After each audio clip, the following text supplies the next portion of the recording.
Oi, muito bem. Estamos aqui com Graciela Pozobon. Isso. Acertei? Acertou. Isso. Perfeito. E vamos falar sobre um assunto que eu acho, além de ser pertinente, é um assunto muito interessante, que sempre causa curiosidade, que é você estar inserido, né, na acessibilidade da comunicação.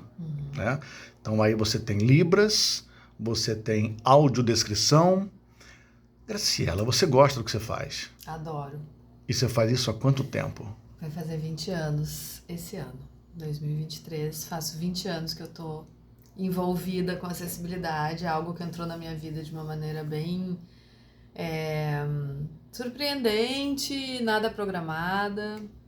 Nunca imaginei que fosse ser minha atividade principal da minha vida quando eu comecei. Achei que fosse algo que eu fosse experimentar naquele contexto daquele festival de cinema que me convidaram.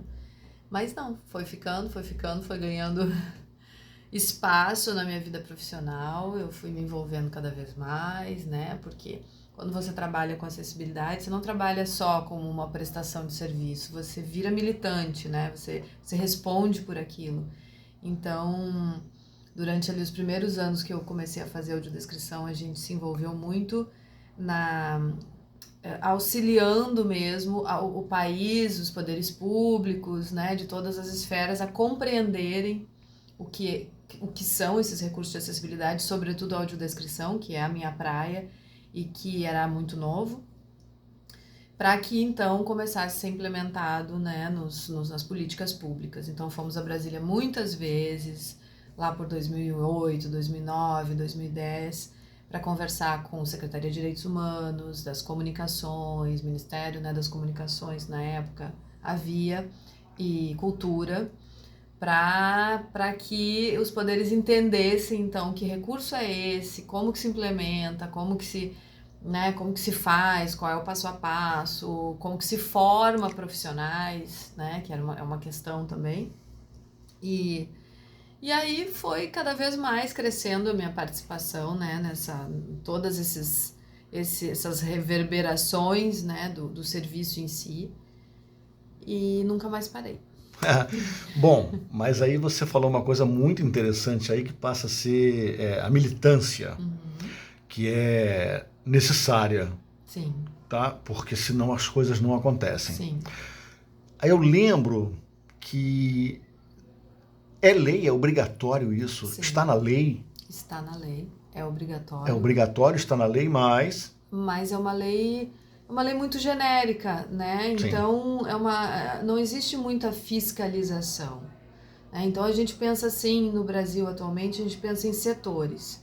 Então, por exemplo, espaços culturais que são financiados, a sua manutenção é financiada via lei de incentivo, atualmente eles precisam disponibilizar os recursos de acessibilidade, né? E disponibilizam. Cada lei, né, a lei federal de incentivo à cultura, a lei estadual, a lei municipal, cada uma rege esse assunto de uma forma diferente. Então, por isso não tem uma unidade, né, algo que a gente possa dizer em números assim, quantos teatros precisam ter, aquele teatro precisaria, né, disponibilizar e não está disponibilizando. Não temos muito como levantar isso. O que acontece também atualmente é que os editais estão dando essa incumbência para as produções, né? Então, por exemplo, a minha contratação, grande parte da minha contratação é feita diretamente pelo produtor da peça e não pelo gestor do espaço. Então, os espetáculos colocam lá, né, os seus projetos nos editais, ganham e verificam lá. Eu preciso fazer 2 sessões com audiodescrição, uma com Libras, 2 com Libras, uma com audiodescrição, e procuram os profissionais e a gente vai lá e presta o serviço. Então, basicamente, quem faz cumprir a lei são os editais. São os editais que fazem, exatamente. Mas, enfim. Bom, vamos então à parte mais curiosa.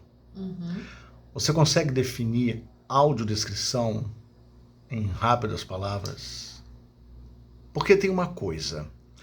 Quando começa um filme na televisão, aparece uma vinheta na tela escrito audiodescrição. As pessoas não sabem o que é isso. Não. A maioria não sabe. O que é essa vinheta? Então, para quem sabe, né? Para os poucos que sabem, e mais do que isso, que sabem, que conseguem acessar, que têm autonomia, né? E aí conseguem acessar aquele canal de áudio extra, normalmente está lá na SAP, né? Num dos canais de áudio, na televisão funciona dessa maneira. Mas eu definiria como uma tradução de uma imagem em palavras. Eu acho que a audiodescrição é isso, é você transformar, né, uma imagem, uma informação imagética, uma informação visual, em palavras. Tá. Vamos entender aqui agora, para quem é leigo, eu vou fazer uma audiodescrição. Vou fazer aqui. Você imagina um ator, a cena, início de filme, um ruído de pessoas caminhando, de uma pessoa caminhando na floresta e mexendo com as folhas secas no chão, né? Durante, sei lá, 40 segundos ele está caminhando, ele observa uma casa muito humilde e vê que na casa está saindo fumaça da chaminé. Como um deficiente visual vai entender isso? Então é para aí que serve. Aí entra a audiodescrição. Exatamente. Imagina, eu imaginei todo esse início desse filme que você sugeriu aqui pra gente. Não existe falas, né? Tem o ruído das folhas. O que será nesse ruído? O que será esse ruído? Como que uma pessoa que não vê, como que uma pessoa cega vai acessar esse conteúdo se não tiver uma descrição? É impossível, ele não acessa, ele não sabe. Né? Existem comerciais de televisão, por exemplo, que não tem texto, só tem imagem e, digamos, palavras. Pop-ups. Muitos, né? A pessoa cega não acessa, né? Eles brincam muito, inclusive, com essa coisa de novela, que é uma paixão nacional, todo mundo vê novela, né?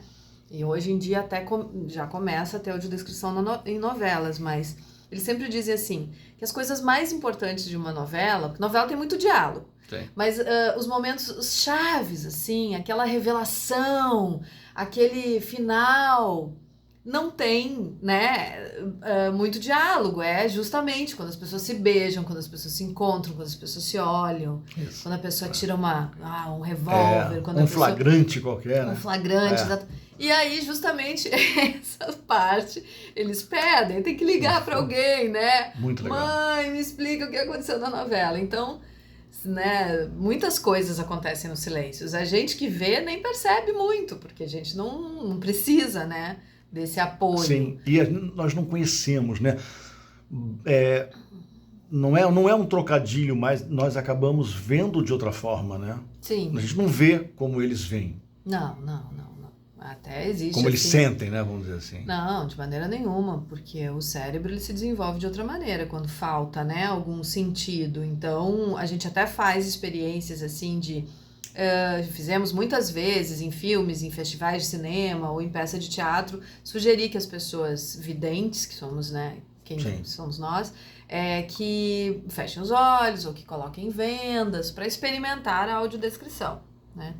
E isso é um exercício super legal, um exercício muito válido, mas eu sempre explico assim, mas não ache que você está tendo a mesma percepção de uma pessoa que não vê. Exatamente, não é, porque eles têm normalmente uma acuidade auditiva muito maior, eles têm percepções, né, muito mais aguçadas assim que a gente, de cheiro, de ambientação. Então, não é a mesma coisa. É uma experiência boa, é válida, mas não é a mesma coisa, né? Dá para ter uma ideia, né? Dá para ter uma ideia, exatamente. Você falou que... E às vezes o filme fica melhor. Talvez. 2008 que você... 2008 eu comecei com a Cinema Falado. Mas Cinema 2003, Falado é a sua empresa, a sua produtora. Em 2003 aliás, nós fizemos... parabéns pelo nome. Obrigada. Cinema Falado é muito bom. É muito bom. Em 2003, eu fui a responsável, convidada por uma produtora, para fazer, então, a primeira sessão de cinema com audiodescrição no Brasil. Tá. Trata-se de um festival de cinema que existe até hoje, chamado Festival Assim Vivemos. É um festival internacional de filmes sobre deficiência, que traz um panorama do melhor da produção mundial sobre esse tema, que já é muito boa há bastante tempo. E então esse festival, como tratava-se, né, das questões da deficiência, quis que fosse acessível. Na época, eu tinha feito como atriz um curta-metragem chamado Cão Guia, no qual eu interpretava uma moça cega. Olha. Alguns anos atrás eu tinha feito isso. E por conta deste filme, que eu fui ao Benjamin Constant, fiz meu laboratório, ganhei minha bengala, Sim. tive uma vivência lá com as pessoas cegas, laboratório, fiz o curta. né? Você sentiu na pele, né? Exatamente. Depois esse filme rodou vários festivais do Brasil, ganhei prêmios de melhor atriz de curta Chique, em Brasília, no Rio, em Gramado, ganhei meu Kikito. Por conta dessa experiência pregressa e pelo fato de não ter no Brasil ainda profissionais que desenvolvessem esse trabalho, eu fui convidada, então, para assumir essa audiodescrição.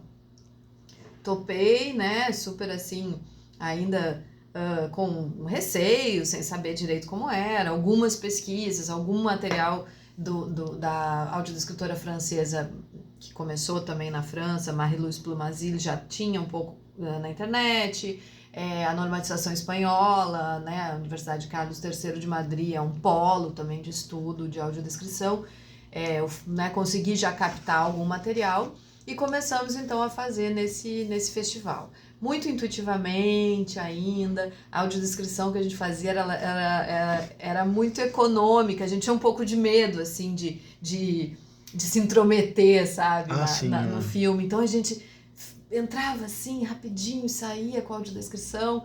E nós tínhamos então a presença de algumas pessoas cegas, muito legais, entre elas o Marco Antônio de Queiroz, que não tá mais entre a gente, mas que era um cara que ficou cego na vida adulta e antes disso ele era cineasta e era cinéfilo, então era um cara que entendia muito de cinema. E ele passou o festival inteiro com a gente lá, nos dando o retorno, sabe? Isso foi bom, isso não foi, você não precisa audiodescrever que a chave caiu porque a gente ouve, nem que o cara bateu a porta da Kombi porque a gente já ouviu também. Olha isso. E aí, a partir desse diálogo muito, muito intenso com ele, a gente foi ajustando e foi entendendo, né, ali a cadência, como que faz, não só em relação à questão da voz, né, porque a gente também procura acompanhar o ritmo do filme. Então você vai descrever um Bergman, é totalmente diferente de você descrever um Matrix, por exemplo. Né? O tom, como que você entra, como que é, né, a voz desse audiodescritor. E ao mesmo tempo essa medida, né, essa medida para você não ficar falando o tempo inteiro e poluir ali, né, muito também o ouvido da pessoa. Porque... E quanto à emoção da fala? Quase não tem, né? Quase não tem, mas ao mesmo tempo a gente busca um tom que não fique distanciado. Né? Então, por exemplo, eu já ouvi uma audiodescrição da Turma da Mônica e o cara, ele não saiu do tom dele de locutor muito sério. Então, assim, era indiferente para ele se ele estava audiodescrevendo a Turma da Mônica ou um documentário sobre política. E aí, isso também não é legal, né? Porque o que acontece com o usuário nesse caso? Ele fica sendo distanciado. E o que a gente quer como profissionais? Que as pessoas, que a audiodescrição embarque tanto naquela obra que a pessoa saia falando do filme, não da audiodescrição. É como uma boa tradução de livro. Você não fica se deparando com a tradução. Você embarca naquela história. Você quer, né, que aquilo seja só uma ponte entre a obra e ele. E não alguém, né, um serviço que fique protagonista. Não, nós não somos protagonistas, né? Então, é interessante isso, assim, porque quanto melhor for o audiodescritor, mais ele vai se mimetizar, entrar numa simbiose com a obra e deixar com que as coisas fluam, sabe? Mas então, ele sozinho é responsável por isso ou tem uma direção? Tem uma direção e tem um roteiro muito bem elaborado. feito também. Esse muito bem roteiro, elaborado. eu erro quando eu digo que o roteiro é o mais difícil de tudo? Não é. Não é. É o mais difícil de tudo. Porque ali estão todas as escolhas. Porque a gente tem várias maneiras de se descrever a mesma coisa, né? Sim. E como é que esse olhar que você capta numa cena, por exemplo, que tem muita informação e você tem um tempo reduzido para descrever, porque só explicando, a audiodescrição ela entra entre falas, né? A gente não sobrepõe a descrição sobre diálogos, né? Então, às vezes, se é um filme com muito diálogo, você vai ter pequenos espaços, né? Então, você tem que fazer escolhas o tempo todo. Então, como escolher? O que é mais importante naquela cena? O que é secundário? O que eu vou descrever se eu tiver muito tempo? Então, tudo isso são escolhas. A gente tem que, né, construir uma frase sintética, bonita, escolher, né, uma palavra. Então, o audiodescritor ele tem que ser uma pessoa que domina bem a língua portuguesa e tem que ser um curioso. Porque às vezes a gente fica assim, não, mas deve ter alguma palavra melhor. Criativo, né? Criativo e curioso no sentido de procurar, né? Procurar uma expressão boa que traduza bem aquilo, né? Então, o roteiro, ele é primordial, ele é o que dá mais trabalho, ele é o que ocupa mais tempo da gente, porque ele nunca é a primeira versão que você vai trabalhar, né? Ele passa por uma revisão, ele passa pelo consultor cego. Então, se você vai gravar, na verdade, a terceira, quarta versão do seu roteiro. Imagino. Né? Então, sem dúvida que essa é a parte mais delicada, mais trabalhosa do nosso processo. Bom, até aqui para mim foi tudo curiosidade. Botando a mão na massa, nós estamos aqui na Casa de Cultura Laura Alvim e o seu trabalho aqui é fazer isso. Sim. Também. Sim. Aqui no teatro, né? E você, fazendo um filme e uma peça, qual é a diferença grande disso? Porque a peça pode ter um improviso. O teatro, a gente trabalha com o imprevisível, né? Sim. Não existe um espetáculo igual ao outro. Não. Né? Não existe. Sempre tem alguma modificação, sempre tem algum tempo, alguma fala que o ator esquece. Sim. Algo que acontece, uma manifestação da plateia, algum improviso. São, né, milhares de coisas que podem acontecer. E isso é o belo do teatro, né? Por isso a gente batalha muito, porque por incrível que pareça, tem uma corrente aí de profissionais que sugere que seria possível fazer audiodescrição gravada no teatro. E eu sou uma pessoa que combato profundamente isso, porque isso é um desrespeito com o usuário. Né? O usuário vai no teatro para assistir aquele espetáculo daquele dia, com todas essas imperfeições, variações, improvisos que, né, vão acontecer única e exclusivamente naquele dia. Naquele momento. E a plateia também, ela é diferente a cada dia, e enfim. Então, eu sou uma pessoa que combato muito isso, já experimentei, já ouvi muitas pessoas cegas que experimentaram, não é uma coisa recorrente. O recorrente é o audiodescritor presente na sessão, né? Mas já existiu isso e a gente combate muito, né? Porque não combina, né? O audiodescritor tem que estar lá na sessão para fazer a descrição bem feita daquele espetáculo teatral que está acontecendo lá naquele momento. Né? A matéria do teatro é isso, essa questão única de só acontecer naquele momento. Então, nesse caso, Libras é melhor, né? É mais fácil.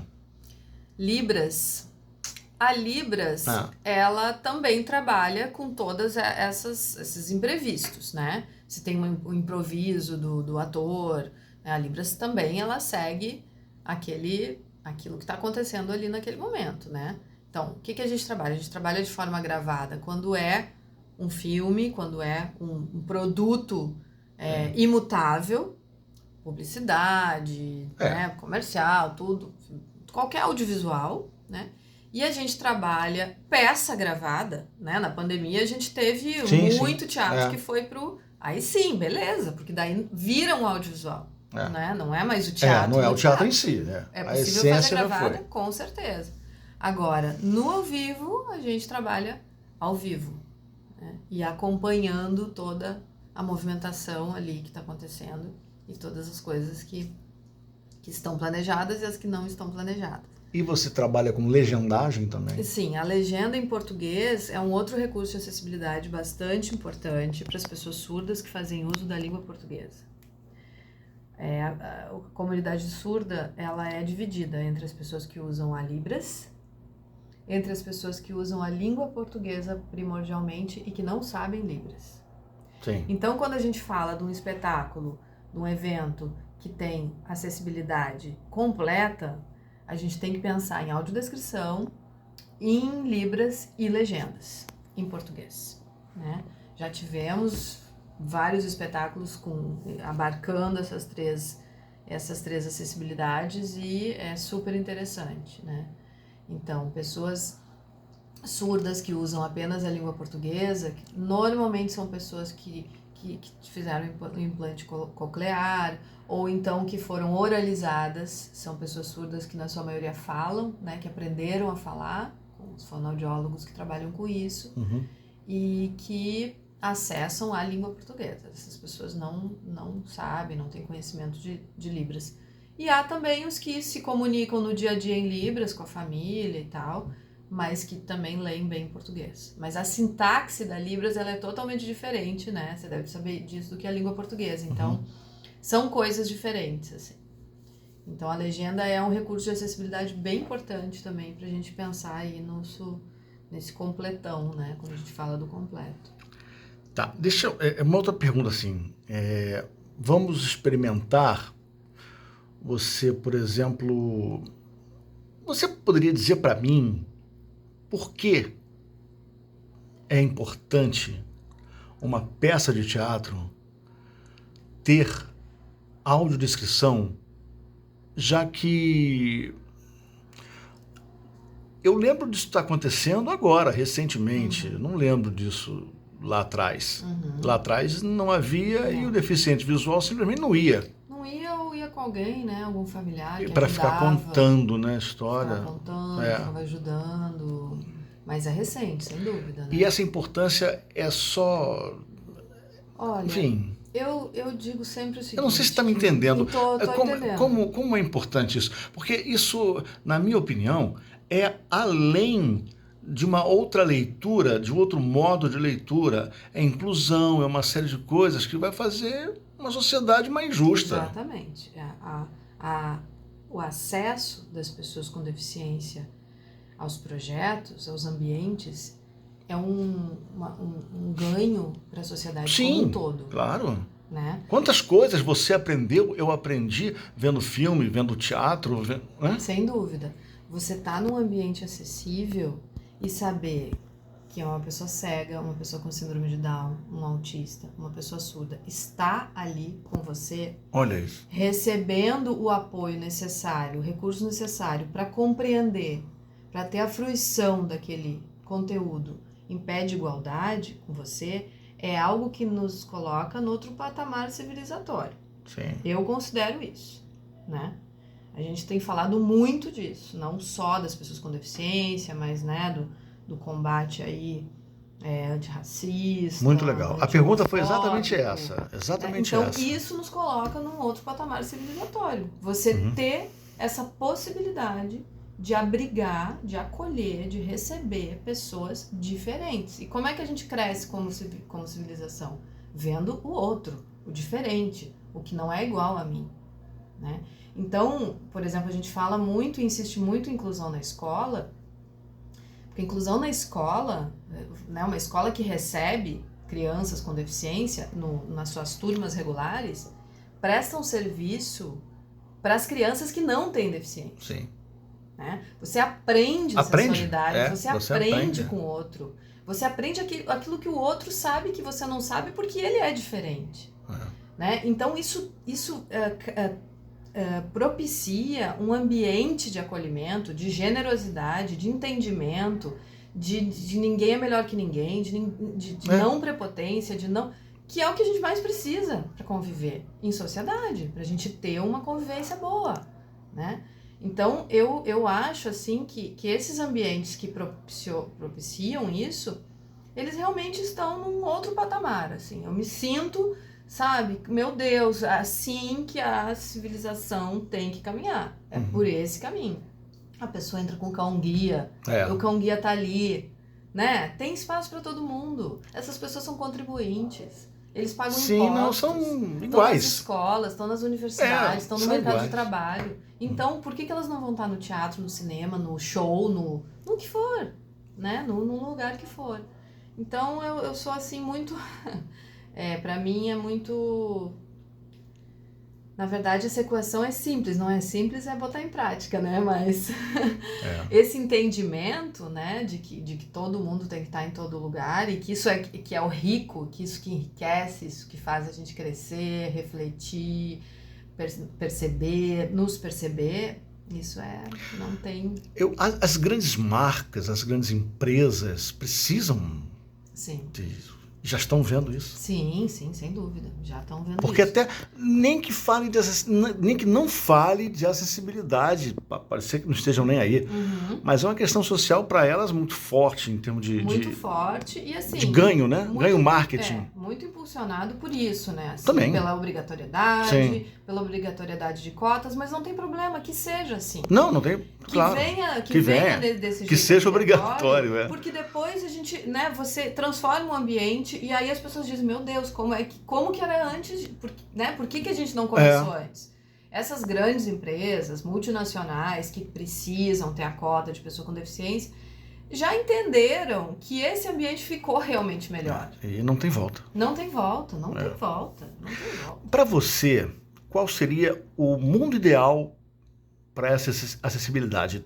Todas as empresas, todas as emissoras de TV, enfim, o audiovisual, né? Que o acesso dessas pessoas já nascessem nas estruturas dos projetos e não que viessem depois. Então, por exemplo, assim, vai abrir um centro cultural, vai abrir, vão reformar o Canecão, digamos, falar aqui da nossa realidade do Rio, né?